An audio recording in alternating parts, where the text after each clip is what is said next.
We're delighted to have friends and guests and regular visitors to join us again today. Mary has a deep understanding of issues that challenge so many women, an understanding that comes from her own life and the times of despair that she has successfully navigated. Mary shares life-giving, practical ways she has discovered to turn despair into triumph. Another aspect of her ministry is drama.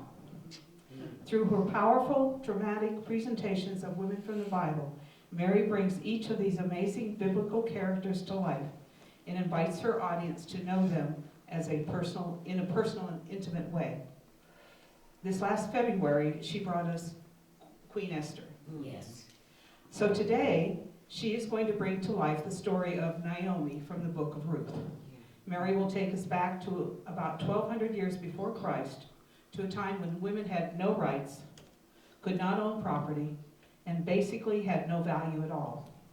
She is going to share now how in the midst of despair, God miraculously provided a faithful daughter-in-law and best friend.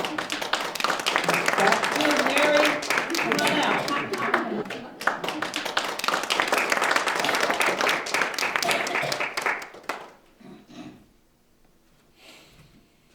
Oh, hello. Hello. I was just coming back from a walk. I was thinking about my life, and I picked these for Ruth. She's my daughter-in-law. Well, she's really more like a daughter. But most important, she's my best friend. Been thinking about my life and all that I've been through. My name is Naomi, and right now, my life is peaceful and full of joy. But I've just been thinking that there were so many years ago that I had lost all hope. And I was so discouraged.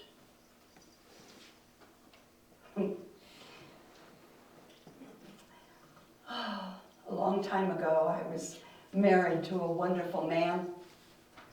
His name was Elimelech. We had 2 sons, Killian and Mahalan. I enjoyed my sons so much. They were both kind and loving. They brought so much joy to my life. Oh, we had such a good life here in Bethlehem, and then drought and famine struck Israel. It's kind of ironic. In Hebrew, Bethlehem means house of bread. Oh, but with the famine, well, Elimelech thought that we should leave our home. I wasn't sure that was the best decision, but he insisted that things would be better if we left just for a few years. So we took our 2 sons and we moved to a foreign land. We crossed the Jordan River into the country of Moab. It was so difficult. I mean, we went to a place where the people worship idols, not the God of Israel. I was so lonely. I had no friends back in Bethlehem. We had property and a good standing in the community. I had many friends. Oh, wonderful women. They were such good friends. And my sons were getting older. And I was a little concerned that they might be attracted to women from Moab and possibly be drawn to their idols. Well, we were in Bethlehem. I mean, we'd left Bethlehem quite a few years before. We were in Moab, and Suddenly, Elimelech died. I didn't know what to do.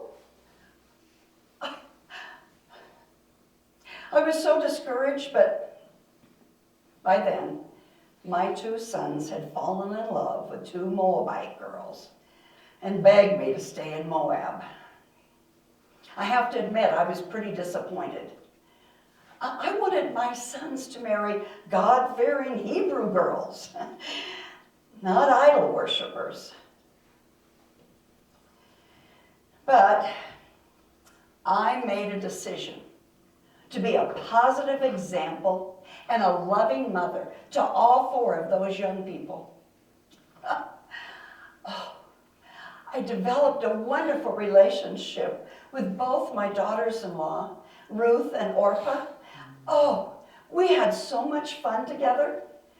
They loved cooking with me, and they loved learning about all my Jewish customs. It was wonderful. Oh, we had wonderful times together. Quite a few years went by, and I couldn't believe it. Both my sons died. There we were. 3 widows, no children, and alone. I was so discouraged. I didn't know what to do. But it had been about 10 years since we had left Bethlehem, and I wanted to go home. I had heard that the famine was over. I knew that I would die young. I was a widow. My life was hopeless. I figured I'd rather be in my homeland than somewhere else. I had such a wonderful relationship with Ruth and Orpah. And when I told them that I was going to return to Bethlehem, they said they wanted to go with me. I couldn't believe it. I was so concerned. I said, you can't. Go back to your families. I'm releasing you. Go back to your families.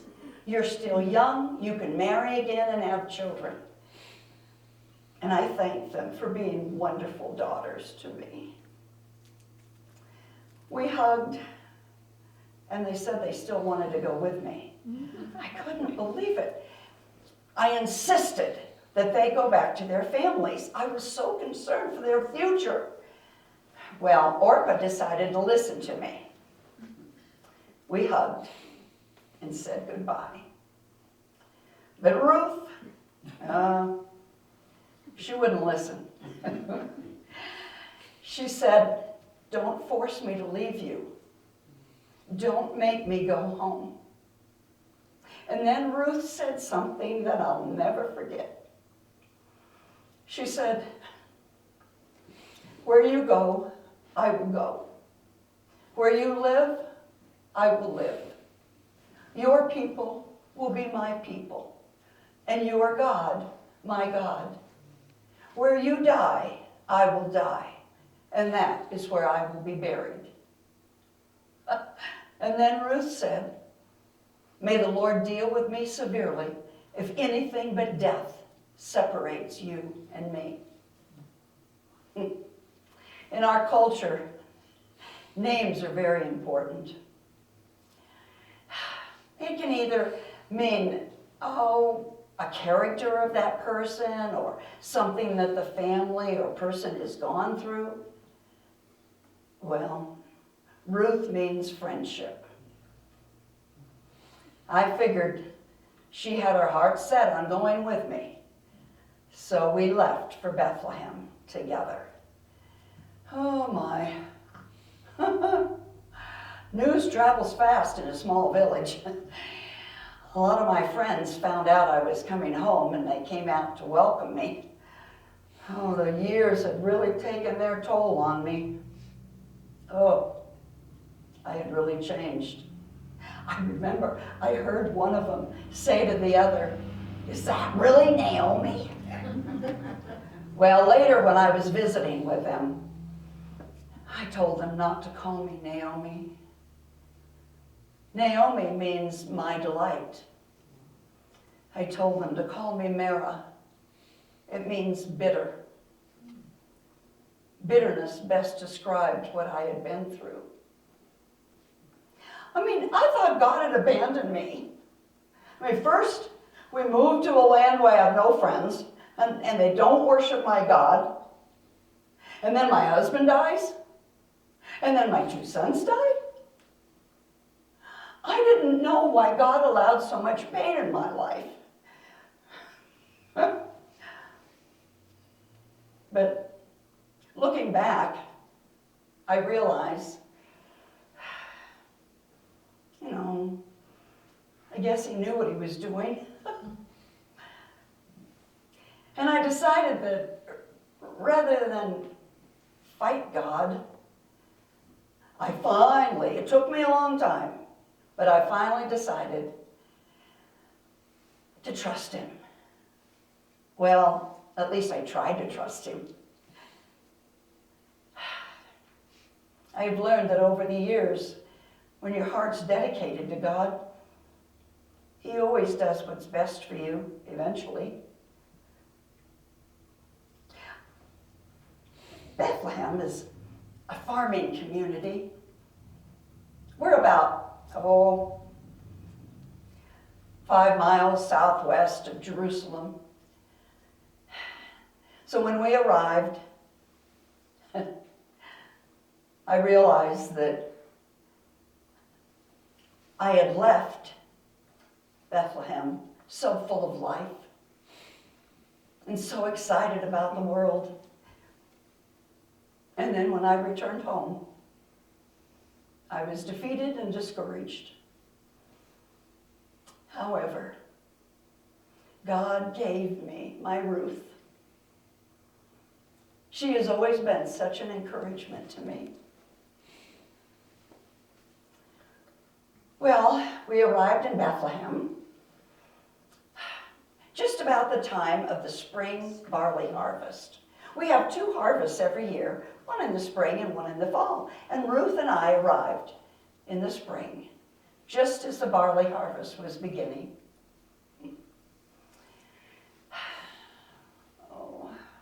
Ruth asked me if she could go to work in the fields. She said she was hoping to find a harvester who would allow her to glean. Gleaning is such a menial task. You follow behind the workers and you pick up the grain that falls to the ground. But Ruth worked so hard to provide us food, and she was always so cheerful. I realized that when you're dedicated to God, even if you don't feel it, sometimes he will direct everything that happens. Mm-hmm. Yep. And I realized God led Ruth to glean in just the right fields. When she told me later that she gleaned in the fields of Boaz, I knew God's hand was in it. Well, Ruth was gleaning and working really hard, and Boaz, the landowner, came out to see how things were going. Well, he noticed Ruth and asked his foreman who she was. And the foreman said, "That's the Moabite girl, Naomi's daughter-in-law." And when she asked if she could glean, I said, "That would be fine." And she's worked all morning, and she's only taken one short break. Well, Boaz went over and talked to Naomi. I'm Naomi. He talked to Ruth. And he said, "I don't want you to go to any of the other fields. I want you to stay here. Follow close behind all the workers and stay close to them. You will be safe there." Well, Ruth was so surprised and she fell to her knees. And she said, "Why have you been so kind to me? I am a foreigner." And Boaz said, "Oh, I know all about you. I've heard how you've been so kind to your mother-in-law. You have left your father and your mother and the land of your birth to come and live among total strangers." And then he said, "May the Lord repay you for what you have done. May you be richly rewarded by the Lord, the God of Israel, under whose wings you have come to take refuge." Then he invited Ruth to join him and his workers for lunch. So she sat down with Boaz and the workers and had a nice lunch. And Boaz also told her that whenever you were thirsty, feel free to go and get water from the water buckets that the servants had filled. Well, we found out later that after lunch, Boaz told his workers to drop some of the good grain for Ruth. Well, when she came home that night, she had a lot of grain. She even had leftovers from her lunch. I couldn't believe it. I was so grateful to God. Well, Ruth continued to glean in the fields of Boaz for the whole harvest, and she always brought home an abundance of food. Well, at the end of the harvest, I got to thinking, and I knew that all the men would stay there by their harvest when they're threshing the grain, and usually they would sleep by their grain to protect their harvest. So I knew it was a very bold move, but I told Ruth to shower and to put on some perfume.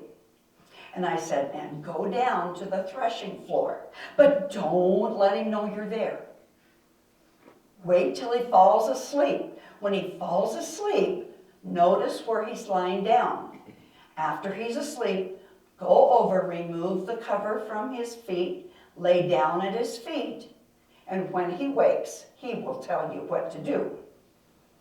Well, I know that sounds like a daring thing to do. And I'm sure poor Ruth, she had some questions, but she told me she trusted my wisdom. I mean, after all, Boaz had been a bachelor for so many years. I figured he needed a little help. Well, Ruth did just as I told her. And when Boaz woke, he said, "Who's there?" And Ruth said, "It is your servant Ruth. Spread the wing of your garment over me and take me under your wing, for you are a kinsman redeemer." Well, it was obviously a request for a pledge of marriage. Well, Boaz was quite pleased and surprised. He was much older, and Ruth could have married a younger man.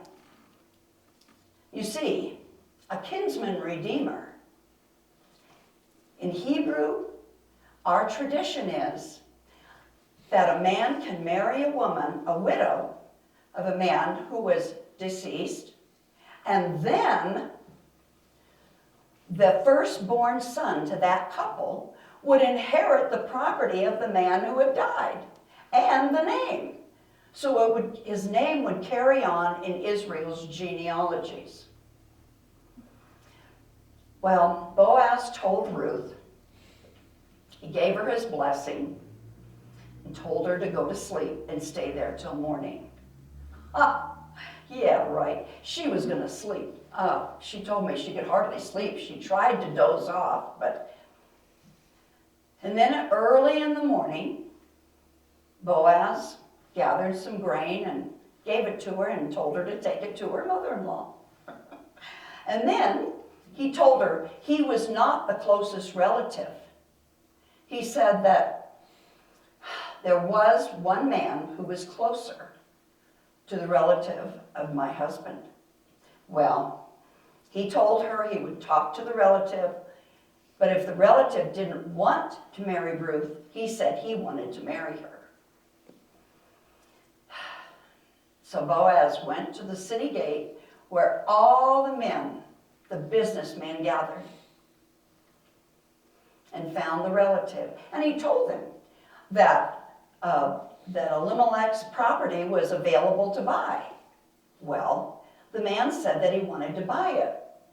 But then when Boaz told him that he had to, part of the deal was he had to marry Ruth, and that she and that son that she would have, hopefully, would inherit the property and the name of Elimelech. Well, the man said he didn't want to do that, and Boaz could go ahead and marry her. Well, right there in front of everyone, as is our custom, the other man took his sandal and handed it to Boaz and said that he could marry Ruth and buy the property.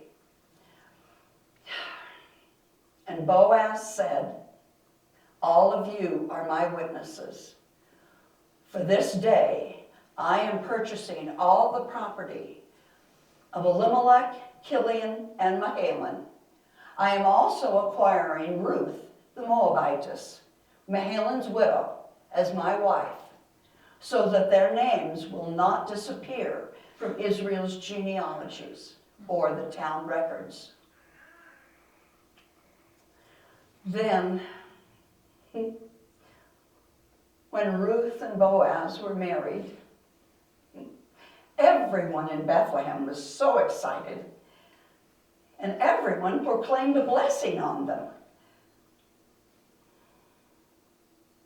Then, when they had their first child, a son, they named him Obed. And Ruth handed him to me, indicating that I was not only his grandmother, but also his adopted mother. And through him, my husband's line would continue on in Israel's genealogies.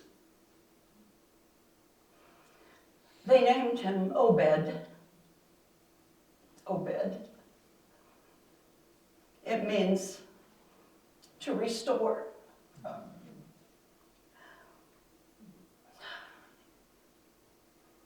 I remember, when he was born, all my friends, they said, "Praise be to the Lord, the God of Israel, who has not left you without a kinsman redeemer. May he become famous throughout Israel, for he will renew your life and sustain you in your old age." Oh, it's been a long time, many years ago, and I'm much older now. And Obed, he has become the most wonderful son and young man. Boaz, he is so good to me. And Ruth and I are closer than ever. She is so wonderful. Well, as I look back on my life, I realize that it's about a faithful God who led me back home,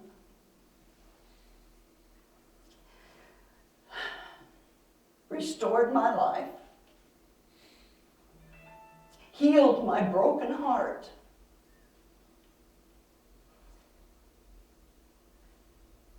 And he used my daughter-in-law, my best friend.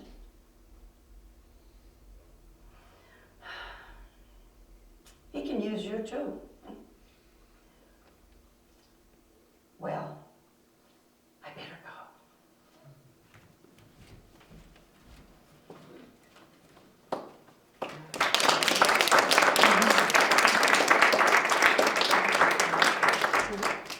You've just heard the story of Naomi and Ruth. Ruth gave birth to Obed. Obed was the father of Jesse, and Jesse was the father of David. So Ruth was the great-grandmother of King David of Israel. Ruth was from Moab. Boaz was a descendant of Rahab, a former prostitute in Jericho. Nevertheless, their offspring continued the family line through which Jesus, the Messiah, came into our world. God can use anyone who is open and available to be used by him to achieve his purpose. So she's been another blessing to us. She's also created some encouragement cards, which Barb and Marie have, that she would like everybody to take one with her. She does a lot of encouragement for women, to help women, and just an amazing person. We have a little bit of fellowship going on. We have some muffins and some fruit and stuff in the kitchen. Please help yourself. I think somebody's going to hopefully turn on the coffee pot. But there's juice and water available, so please come. Mariel's changing, and she's going to join us for a few minutes. And I know that we have some ladies here that need to scoot off to a service this morning. From Mary's church, they had a dear friend of theirs who, at the age of 50, just recently passed away. So they're having a service for her at noon today. So she still came here to be with us. And again, thank you, Mary. Yeah. Okay. Terry, would you do a blessing for the food this morning? We thank you, dear Lord, for all the goods that we have here. Thank you for Naomi and Ruth and that whole evolution. Thank you for sharing this information with us, this great story in the Bible. We have good goodies in the kitchen, so everybody's welcome to partake and for all of that. And I'll say thank you, Naomi. Thank you, Mary Ann, for all of this today. Amen.